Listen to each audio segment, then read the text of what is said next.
This is what Ghislaine Maxwell said about Ellen DeGeneres in her final interview. Her stories have changed so many times about what happens, when it happens, and how it happens with different versions, and each time she speaks, there's a different version. Ellen's connection to Epstein and how she was allegedly recruiting child stars from Hollywood for his island is finally being exposed. Leaked voice notes and emails from the Epstein files, along with multiple mysterious deaths, point to Ellen being involved in something horrible. There's even a conspiracy going on right now that Ellen was allegedly involved in the consumption of human flesh. There's a claim circulating right now that the Epstein files reveal Ellen DeGeneres as, and I'm quoting this directly from the posts, Hollywood's most prolific can that she consumed human flesh. Ellen DeGeneres is named in the Epstein documents, and that part is real. Her name appears in the broader index of over 300 high-profile individuals that show up across the investigative materials. You know, flight logs, communications, third-party interviews, peripheral records, and so if I do, I don't want it to go to waste. Who will eat pizza if I Jennifer? Yes, Harrison. Yes. Yes. All right. Too large. What do you think? I'm going to order some pizza.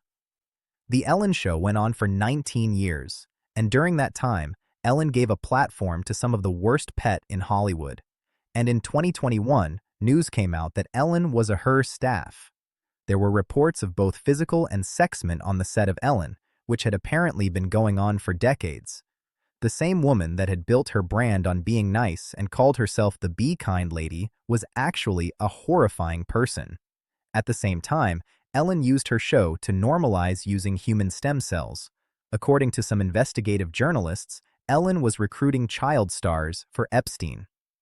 Okay, let's talk about this facial that you're obsessed with that how many did. You get the whole cast of Ocean's A to do this? Not everybody. Okay, good. Smart. Just those that I thought would appreciate it. Okay, explain what it is. Well, it's this way, in which one forces through microneedling. It's like a little roller with these. Some of you, I think many of you know it, and it pushes through the skin and ruptures the collagen and then boosts it. You look like a burn victim for a day, but then it pushes the skin. What are you pushing into the skin?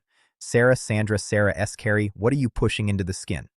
Well, you push in whatever the facialist would like to insert into your pores. But what is it?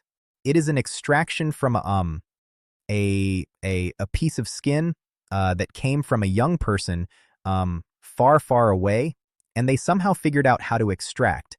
It's foreskin from a Korean. When Ellen's connection to Epstein started being exposed, her show was immediately shut down, and in the next 4 months, the two people who had the most have taken her down both ended up dying. The first person to die was Ellen's ex-girlfriend. Anne Heche died just months after Ellen shut down her show in 2022 and announced she was stepping back from Hollywood. At the time of her death, Anne Heche was allegedly working on a documentary called The Silent Children that was going to expose a globaling ring. Ambulance. That's some sort of sign, but yes. So basically, the activity that we were looking for, that anxious or that quick moving that was going on the other side of the vehicle. Oh my gosh, he's completely alive. What the hell? By understanding how humaning really works, you can make a difference in the life of someone at risk. In May 2002, the Ellen DeGeneres show was canceled. And then 2 months later, Anne Heche, Ellen's ex-girlfriend, was in a really bad car accident where she flew her Mini Cooper into someone's house and it caught fire. And what has never sat right with me is the cross comparison between the coroner's report and the actual aerial footage. The coroner's report says that she was unconscious until her death after just from smoke inhalation and from being brain dead from the fumes in her brain. But if you look at the footage, she sits straight up, and that takes a conscious effort, I feel. But I'm not a scientist. I mean, I'm not a doctor. But the other thing is her other host, her co-host, Twitch, died 4 months after that. And I just think that that's a suspicious amount of like close people around you dying in weird ways. But I don't know. Anyways, this is my driver. And I went to the Ellen show once and she gave me Magic Mike live tickets. Anyways, the second death was Stephen Twitchboss, the co-producer on Ellen's show. Stephen Twitchboss died by side in December of 2022, roughly 7 months after Ellen shut down. After almost a year of complete silence, Twitch's wife actually revealed that Twitch left her a note before his death, where he allegedly mentioned his time on The Ellen Show being a huge source of burden that was forcing him to take this extreme step. We're learning more tonight about the tragic of Stephen Twitchboss and the detailed steps he took to hide his plans. TMZ is reporting when Twitch left his home the day before he took an Uber to a motel about a mile away. At the motel, he switched his phone to airplane mode so no one could reach him. The motel manager says he checked in rather under his own name and never left his room. We also now know that Twitch left his side note. Details have not been made public, but TMZ reports the note alluded to challenges Twitch had faced in the past. Entertainer Tyler Perry knows firsthand what that is like. I want to take you back to a time in my life where I tried to commit suicide a couple of times. Because it was so dark, I thought the only way to make this better, the pain go away, is to end my life. Had any of those attempts happened, I would have missed the best part of my life. Allegedly, both Twitch and Anne Heche were working together to expose Ellen, and this is why Ellen came after them. As the co-producer, Twitch allegedly witnessed horrible backstage and Ellen being involved in a ring that was supplying child stars to the world's elite. There are multiple theories to what these children were being used for. But if we take a look at what Ellen was trying to normalize on her show, it's obvious that stem cells were being extracted from them. The child's half you, you're not going to get oral rejection.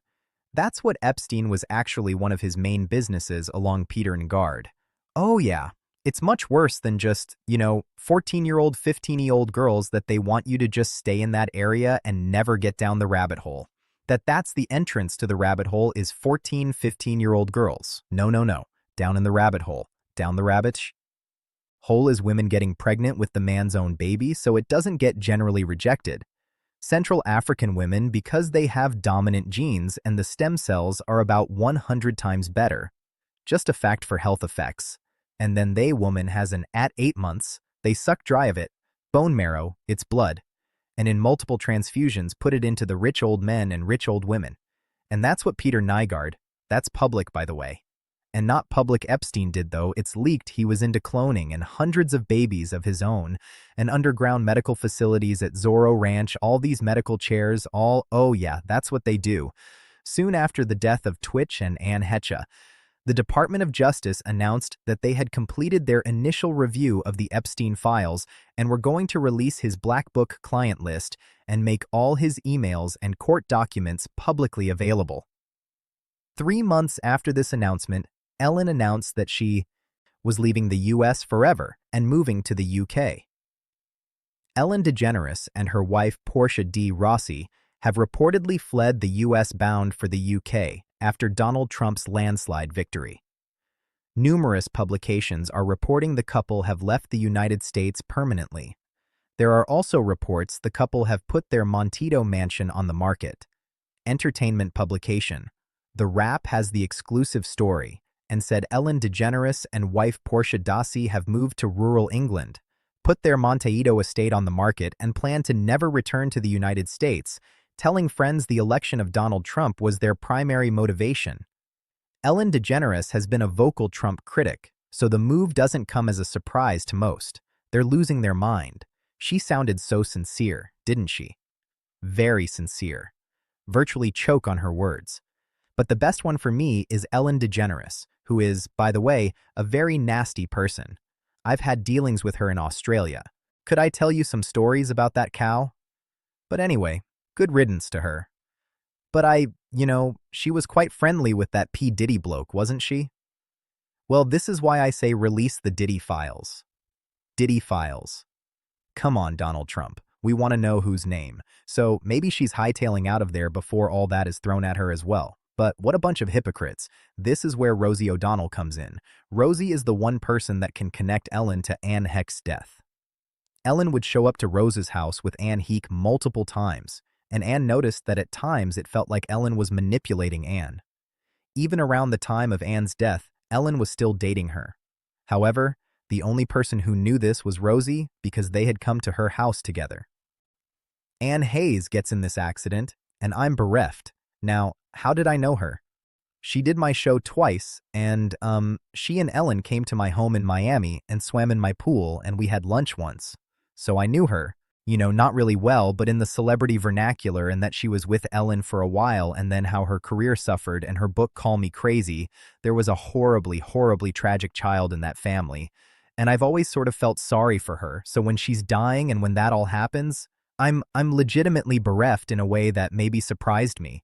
I'd wake up in the morning and think, oh my God, something's wrong. Oh, Anne Hayes, she's in a coma. Like, it was obsessive to me. So, she died tragically.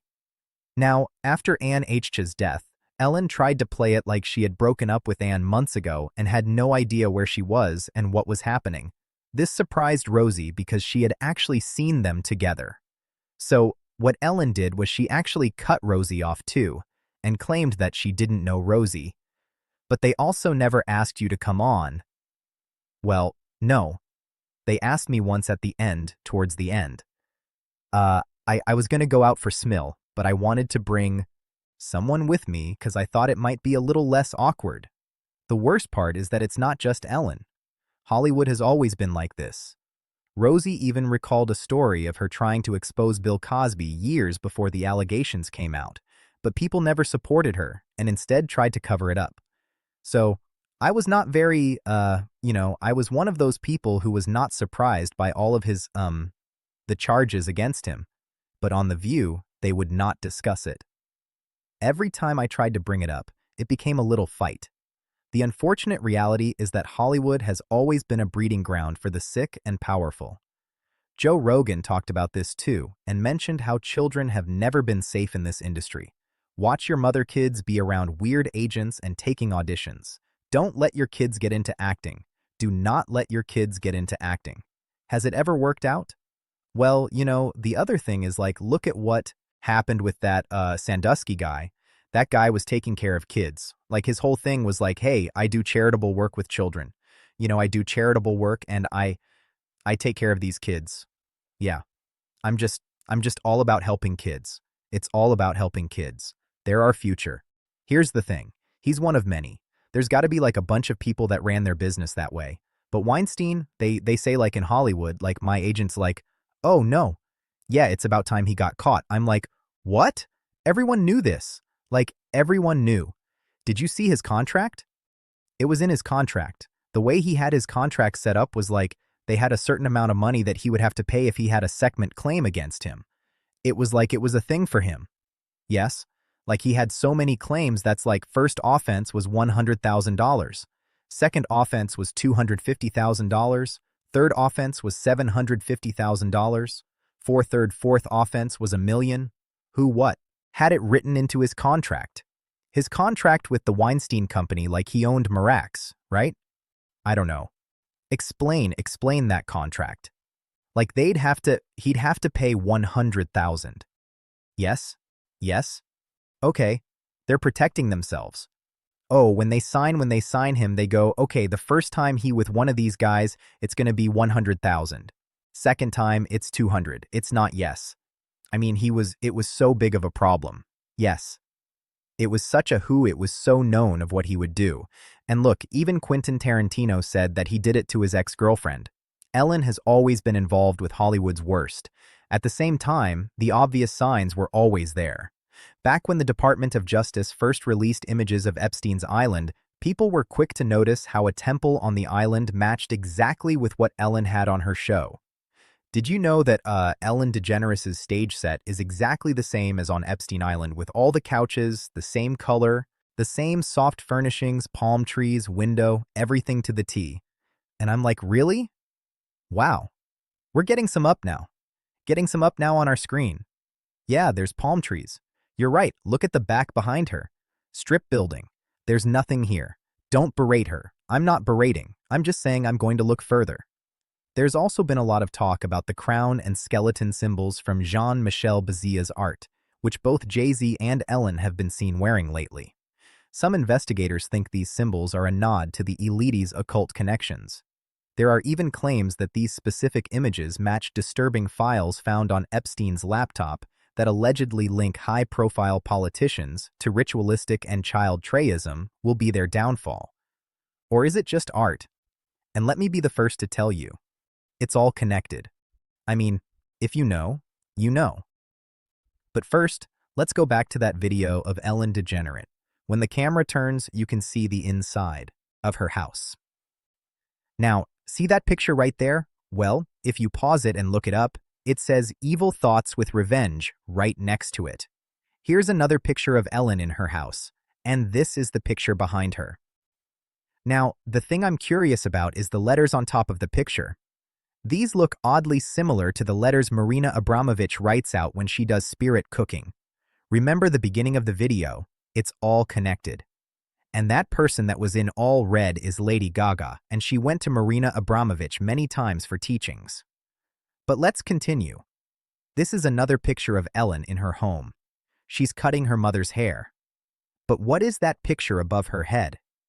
Ellen got rid of everyone that could connect her to Epstein, but the one person she couldn't get to was Ghislaine Maxwell. Allegedly, Maxwell has entered into a plea agreement where her sentence is going to be reduced in exchange for the client list. Maxwell was the one responsible for recruiting the child stars that Epstein and his network.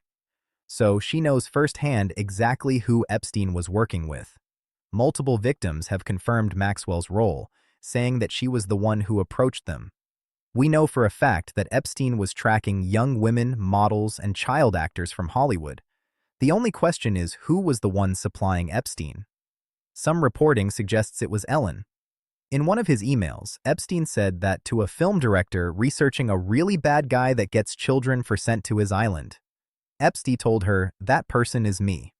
Your friend told me about the project she's doing researching a really bad guy that gets children sent to his island. She almost fainted when I told her that person was me."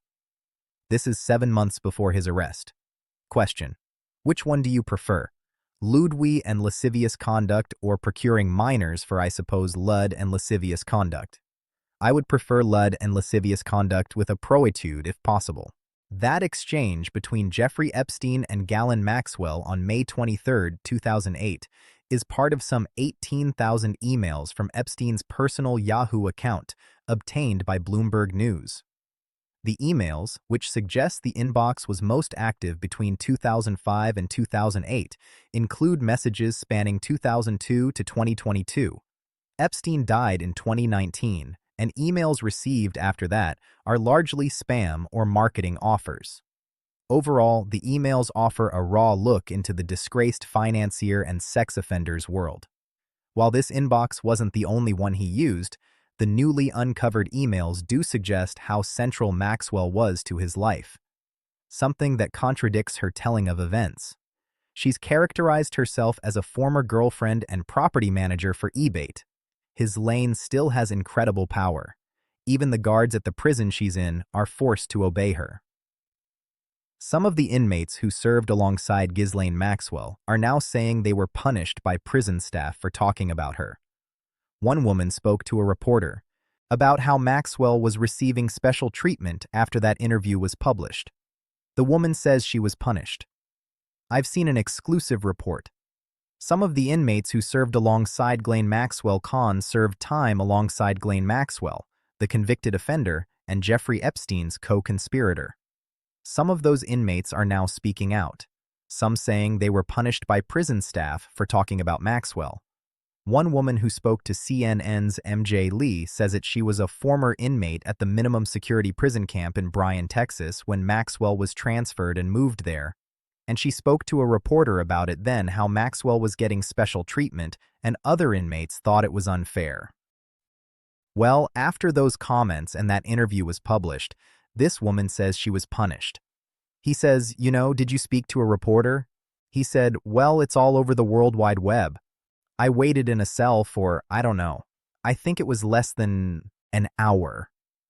The warden came in, asked what I was thinking. Said that her phone was blowing up all weekend. I ruined her weekend.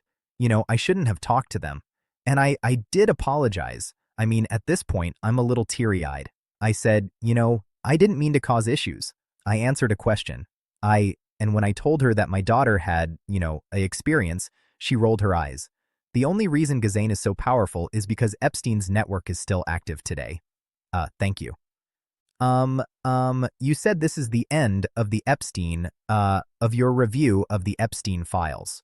So just to clarify, is the public going to learn the identities of the girls with the information that you're releasing? And if not, why not? And then I have a quick follow-up. I mean, you just baked in an assumption into your question that I have never said, and I don't know to be true. Is the public going to learn about men that these girls? Like, what does that mean? I understand what that means. Well, I mean, they're the young women through Epstein's, we said in July, and it remains as true today as it was in July. If we had information, we meaning the Department of Justice about women, we would prosecute them, right? We talked about the work that we're doing. That's why I said this earlier. There's this built-in assumption that somehow there's this hidden tranche of information of men that we know about that we're covering up or that we're choosing not to prosecute. That is not the case. I don't know whether there are men out there that have these women. There has been speculation that Hollywood was involved in the consumption of human flesh, and the emails sent by Epstein and his co-conspirators prove this. An analysis of hundreds of thousands of emails released by the Department of Justice shows that Epstein was using code words to talk to his elite friends. There are now rumors that Ellen was involved in this too. Ellen ate her Exartner and H-piece by cursed piece after the actress was eliminated in that blatantly suspicious car crash while she was closing in on the Hollywood pipelines. Investigators now confirm that after the accident, Ellen pulled strings to Clayman's body, locked it in her mansion freezer like unholy relics, and consumed her former lover in slow, deliberate occult ceremonies over the years. This is not some twisted modern fetish. This is primordial evil clawing its way back, hidden behind red carpets, charity galas, and morning show smiles. We're teetering on the edge of the abyss.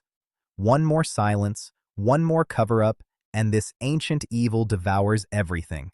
Our world, our children, our future. Don't move. This is our final warning.